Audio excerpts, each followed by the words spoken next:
Olá, eu sou o Rony Tchek, o Wellness Coach aqui da Promove Saúde. Esse é o nosso canal de vídeos no YouTube e nós temos hoje mais um bate-papo com especialistas. Eu tenho hoje o prazer de receber aqui no nosso canal a doutora Daniele Zaninelli, endocrinologista, que vai nos falar sobre obesidade, controle de peso, prevenção de doenças, mudança de comportamento e tudo mais, né?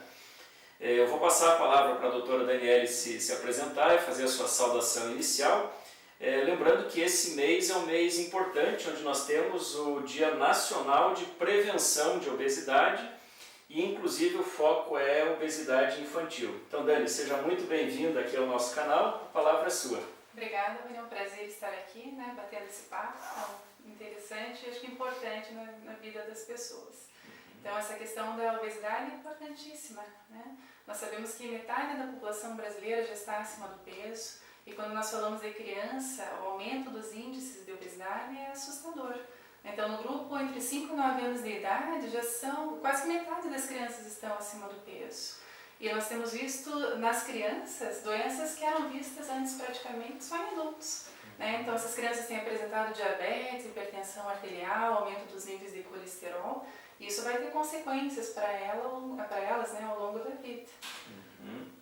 É muito interessante essa questão que você traz, Dani, porque ao entender que o foco da campanha esse ano é a obesidade infantil, a gente começa a pensar que as crianças não moram sozinhas, né? Elas estão num ambiente familiar.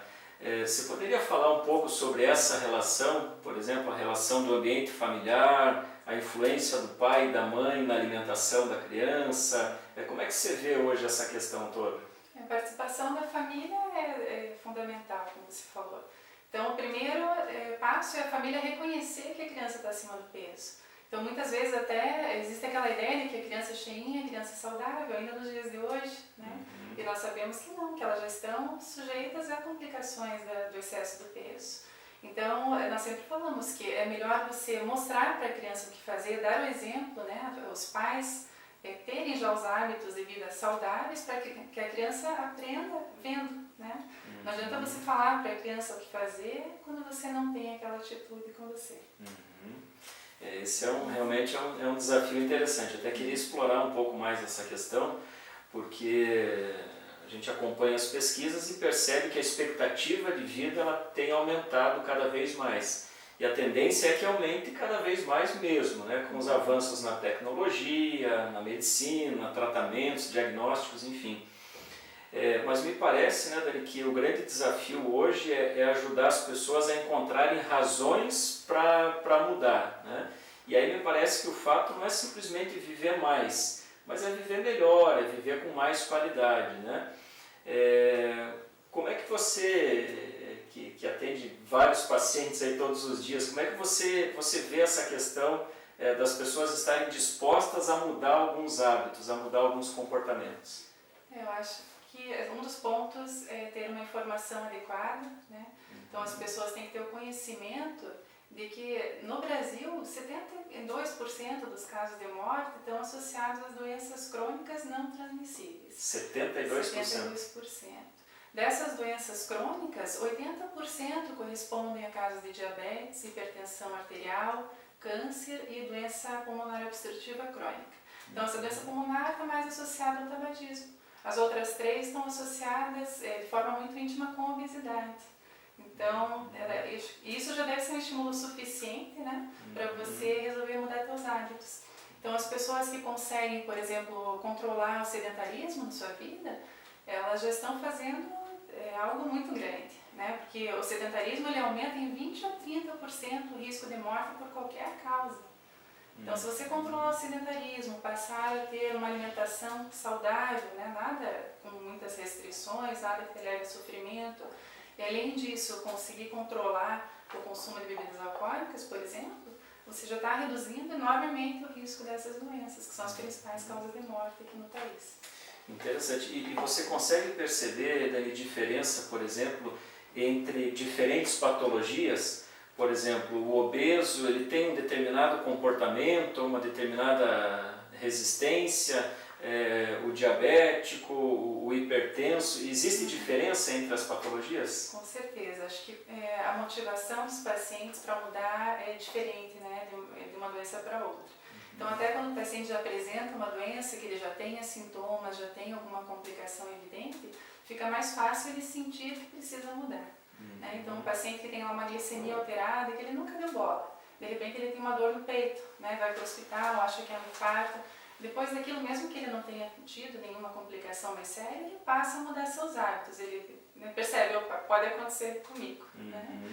Ao passo que, no que a gente está falando aqui de prevenção, né, de você aumentar a expectativa de vida e melhorar a qualidade de vida, melhorar a qualidade do teu osso quando você estiver envelhecendo, isso tudo depende de uma motivação maior, né? São resultados que você vai ver lá ao longo da tua vida, daqui a muitos anos. Então é que a gente precisa da tua ajuda, né? Para ajudar os pacientes a encontrar, acho que um fator de motivação. Talvez, além dessa expectativa de vida maior lá na frente, ele deva encontrar alguma coisa que traga resultados mais rápido, né? Talvez outros aspectos da vida que ele veja que possam melhorar. Então, melhorar a produtividade do trabalho, melhorar o humor, melhorar alguma coisa que seja importante para ele. Então, isso eu sempre lembro do trabalho de vocês, que eu gostaria de ter ali do meu lado no consultório para ajudar os pacientes. Interessante.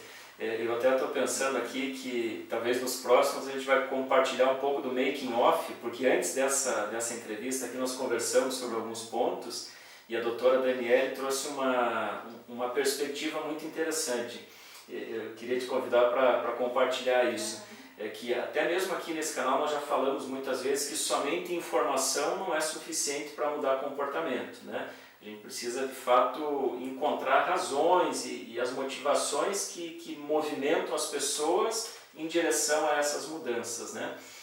Mas você trouxe um comentário que em relação à informação, que hoje tem muita informação, mas tem muita informação equivocada, informação de pouca qualidade. Você poderia comentar um pouco sobre isso, Dani? Isso mesmo, então é isso que faz as pessoas se submeter a tratamentos com resultados ruins e que podem trazer prejuízos para o futuro. Um exemplo muito comum são as dietas da moda. Então, até um atrativo são as revistas, né, as capas das revistas com pessoas lindas lá, né, expostas, que fizeram sacrifício lá por 2, 3 semanas e ficaram daquele jeito. Então as pessoas vão lá, compram aquela ideia, se submetem a dietas restritivas, passam mal, né, perdem um pouco de peso, ganham o dobro do que perderam e vem daí a frustração, né, aquele sentimento de eu não fiz certo. Você pergunta, mas por que, né, o que aconteceu? Eu não fiz certo como estava na revista. Então as pessoas se culpam pelos resultados, né? E na verdade é esse meio que nós estamos vivendo que tem muita influência sobre todas essas consequências, né, na saúde das pessoas. Interessante, é uma observação em relação à informação que é muito pertinente, né?